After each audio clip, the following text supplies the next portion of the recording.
नमस्कार बच्चों। आज हम पढ़ेंगे बाड़ विचार।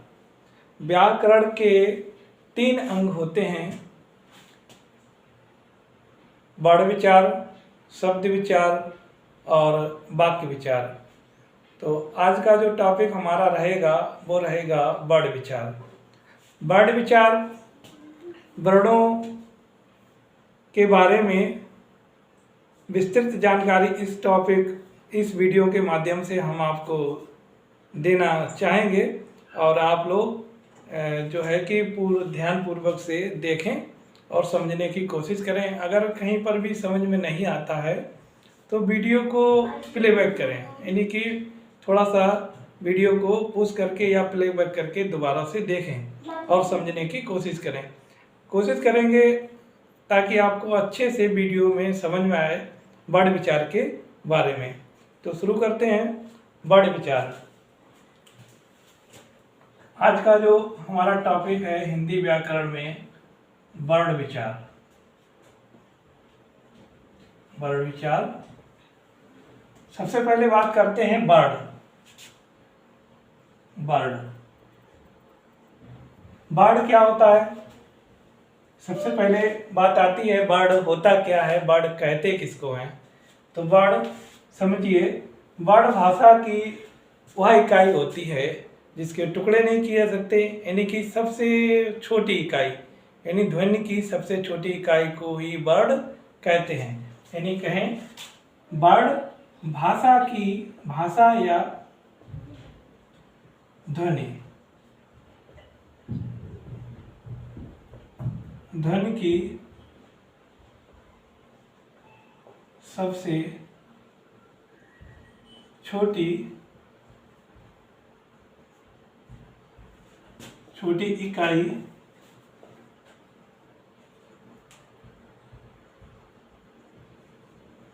जिसके टुकड़े नहीं किए जा सकते।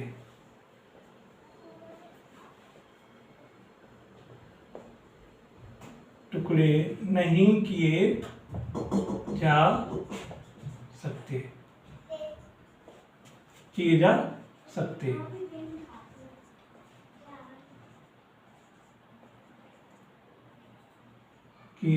सकते।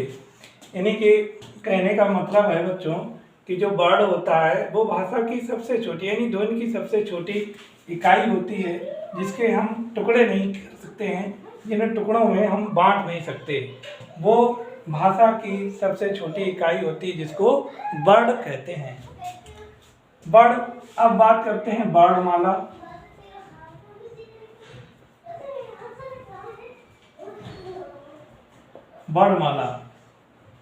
वर्णमाला किसे कहते हैं? अब इन्हीं वर्णों का क्रमबद्ध समूह वर्णमाला कहलाता है।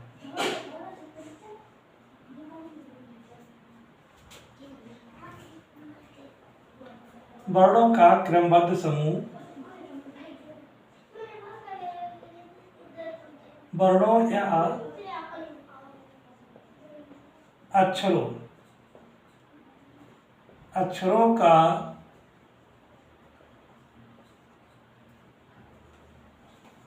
क्रमबद्ध समूह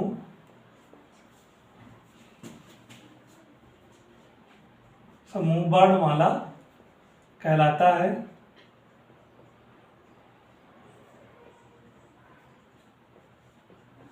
वर्णमाला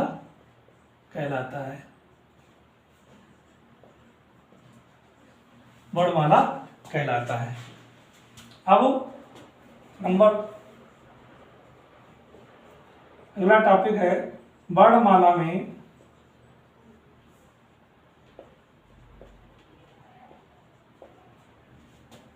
वर्णमाला में 11 स्वर और 33 व्यंजन होते हैं। कितने होते हैं? 33। यानी कहने का मतलब है कि जो वर्णमाला होती है जिसमें 11 स्वर होते हैं और 33 व्यंजन होते हैं। 33 व्यंजन होते हैं। स्वर अपन लोग बोले तो स्वर किसे कहते हैं? स्वर स्वर जो होते हैं, स्वर किसे कहते हैं? स्वर जो वर्ण स्वतंत्र, जो वर्ण स्वतंत्र रूप से बोले जाते हैं, जो वर्ण स्वतंत्र रूप से बोले जाते हैं उनको स्वर कहते हैं। यानी कि जो वर्ण किसी अन्य वर्ण की सहायता लिए बिना बोले जाते हैं, जिनमें किसी अन्य वर्ण की सहायता नहीं होती है। यानी बोले तो जो ऐसे वर्ण होते हैं जिन्हें अन्य वर्णों को लेने के साथ में लेने की आवश्यकता नहीं होती है, उनको हम स्वर कहते हैं। यानी बिना किसी की सहायता से बोले जाते हैं, स्वतंत्र रूप से बोले जाते हैं, उन्हें स्वर कहते हैं। अब प्रकार, पहला टॉपिक है स्वरों के प्रकार। स्वर 3 प्रकार के होते हैं।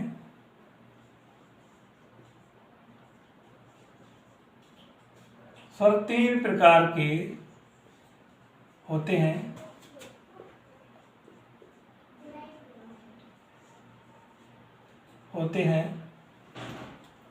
नंबर 1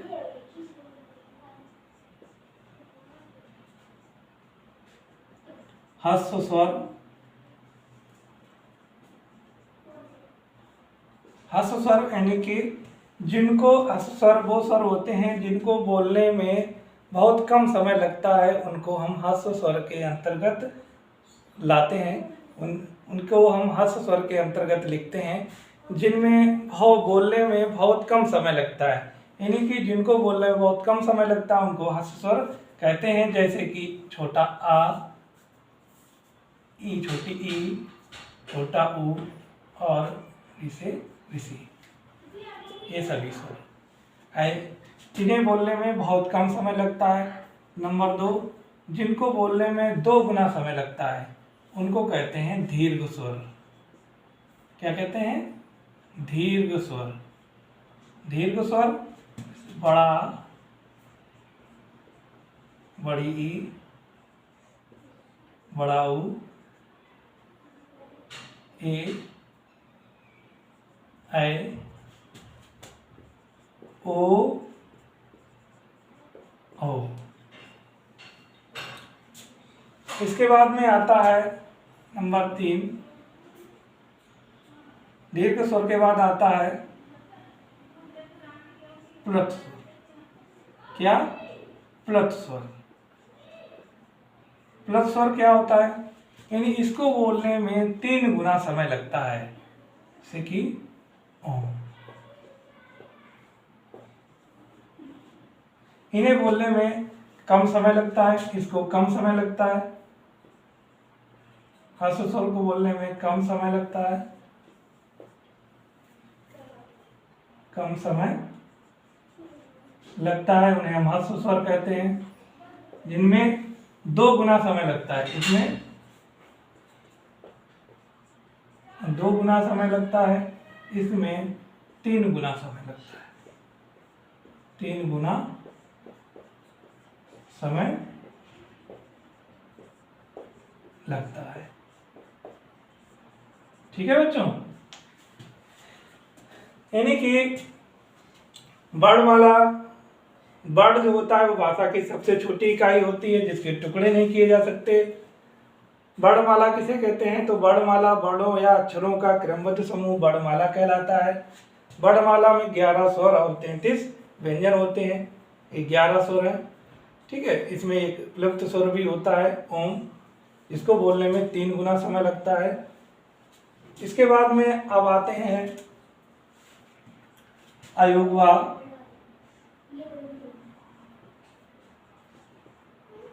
अयोगवा, अयोगवा में हमारा अंग और आहार, ये आपका अयोगवा के अंतर्गत आता है। इनको हम स्वर के अंतर्गत नहीं लिखते हैं। अंग और आ को हम स्वर के अंतर्गत नहीं लिखते हैं। अंग को, और ये आपका विसर्ग है, ये अनुसार है। ठीक है।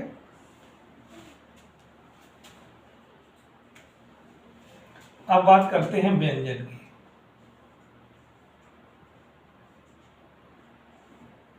व्यंजन व्यंजन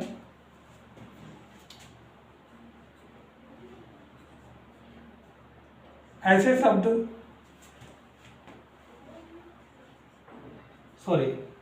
ऐसे वर्ड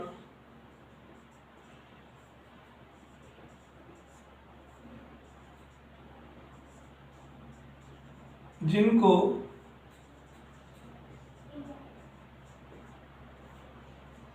बोलने के लिए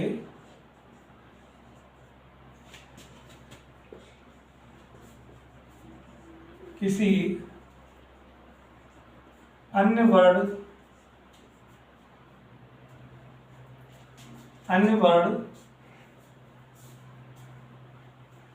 किसी अन्य वर्ड की आवश्यकता होती है। अन्य वर्ड की आवश्यकता होती है। अन्य वर्ड की आवश्यकता होती है। इनकी संख्या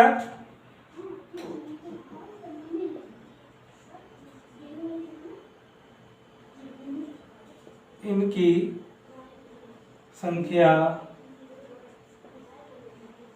33 होती है। कितनी होती है? 33 होती है।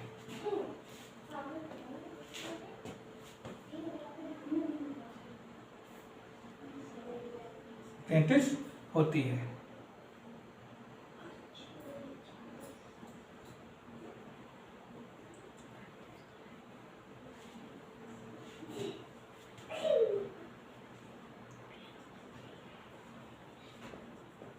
का से माँ तक के 25 व्यंजन जो होते हैं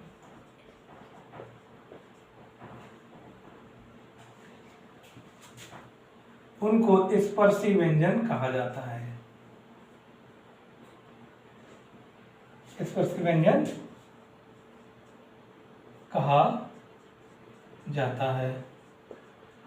यानी कि का से माँ तक के जो 25 व्यंजन होते हैं उनको स्पर्शी व्यंजन कहा जाता है।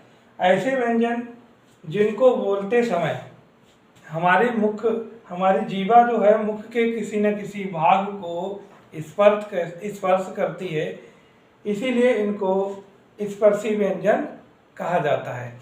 जिनकी संख्या 25 होती है और का से माँ तक जिनकी संख्या 25 होती है, जिन्हें स्पर्शी व्यंजन कहा जाता है। और स्पर्शी व्यंजन में जैसे कि आपका आता है का वर्ग। हर वर्ग में 5 अक्षर होते हैं। जैसे का वर्ग में का, खा, खा, गा, घा और या। इसी तरह चा वर्ग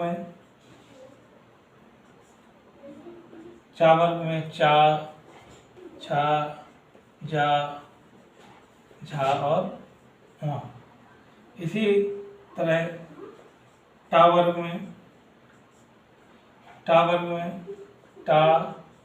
ठा, ठा, डा, ढा और या। इसी तरह ता वर्ग में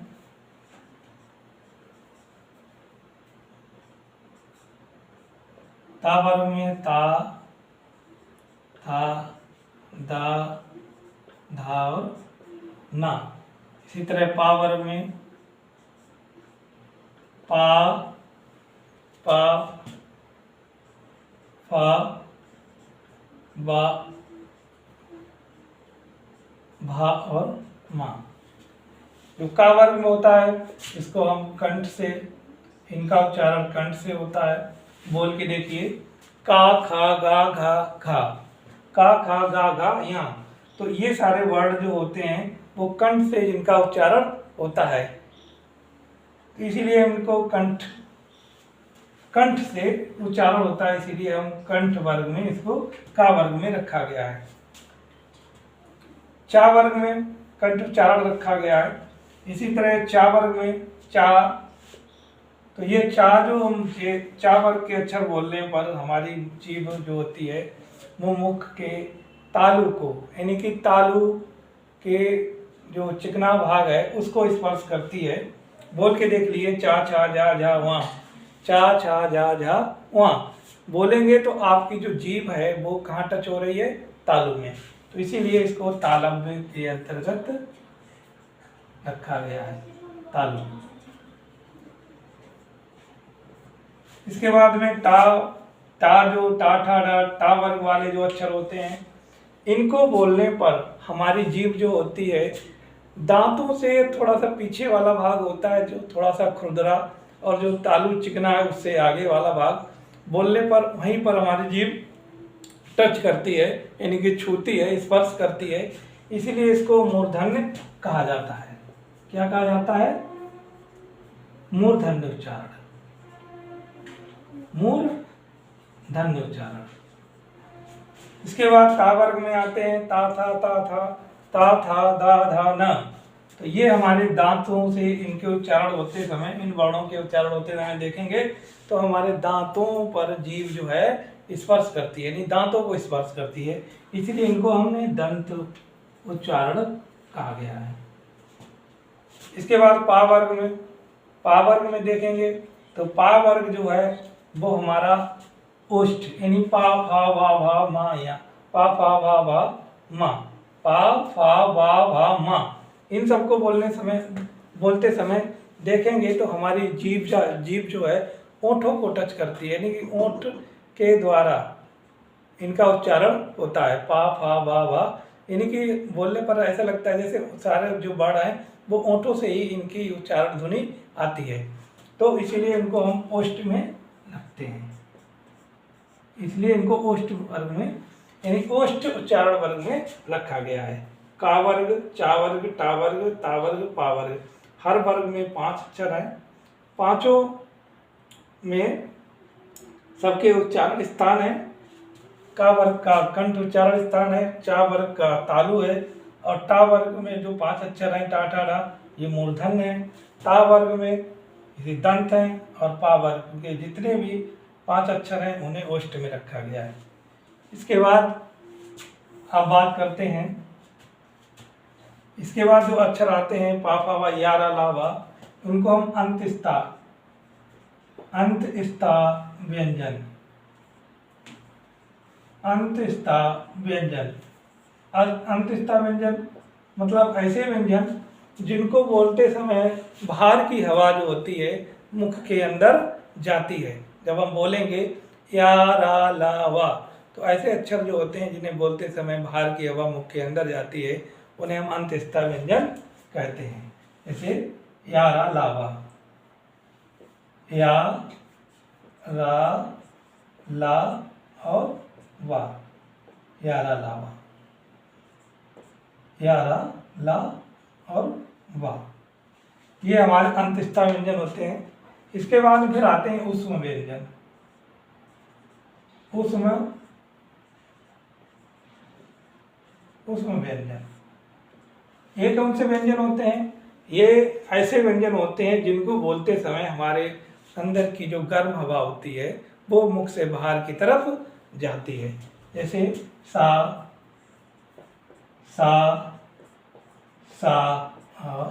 हा, बोल के देख लीजिए।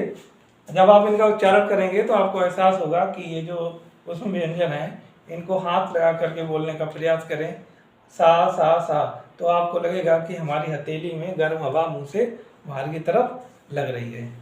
ठीक है। इसके बाद में आप देखेंगे ऊष्म व्यंजन के बाद आते हैं संयुक्त व्यंजन। संयुक्त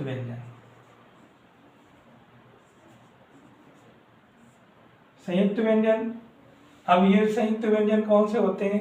यानी कि ऐसे व्यंजन जिनका निर्माण जो होता है वो 2 या 2 से अधिक अक्षरों के मेल से होता है, उन्हें संयुक्त व्यंजन में रखा गया है। जैसे मान लीजिए छा छत्री है, तो इसको का और प्लस सा षटकोण और सा षटकोण और प्लस छोटा इससे इसका निर्माण हुआ है।